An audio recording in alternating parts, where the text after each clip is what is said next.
S'agissant des États-Unis d'abord, le mouvement va vers l'abolition. Et à mes yeux, ce n'est plus qu'une question de quelques années. Je ne crois pas que dans 10, 20 ans, on verra encore des condamnations à mort et des exécutions aux États-Unis. Vous regardez non plus les statistiques d'ensemble, mais le détail, vous constatez que l'affaire de la peine de mort est une question de loi d'État. Ce n'est pas la loi fédérale qui nourrit les condamnations à mort. Elle existe dans la loi fédérale pour le terrorisme, mais ce sont des juridictions d'État pratiquant une loi d'État. Vous avez, sur les 51 États des États-Unis, vous en avez toujours eu 12 qui étaient abolitionnistes depuis l'origine, moins de crimes d'ailleurs qu'au Texas. Et puis, vous en avez d'autres qui rejoignent maintenant le peloton, et notamment des États aussi importants que l'Illinois ou que New York. On en parle d'ailleurs maintenant pour la Californie. Et puis vous avez un certain nombre d'États, les plus nombreux, où on ne pratique plus la peine de mort, mais on ne l'abolit pas. Et enfin, vous avez alors une pratique réelle, dure, d'États qui, eux, recourent à la peine de mort, et c'est le sud des États-Unis.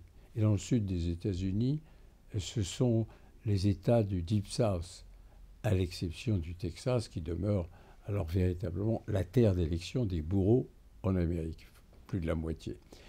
Le nombre total diminue.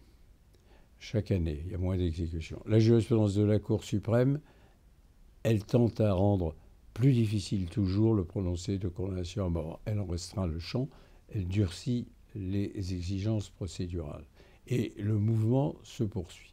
Donc, je suis, moi, convaincu que dans les prochaines années, on en assistera à la continuation de ce mouvement d'abolition État par État. En effet, il y aura les derniers combats, Fort Alamo, au Texas, sans doute, mais c'est inévitable.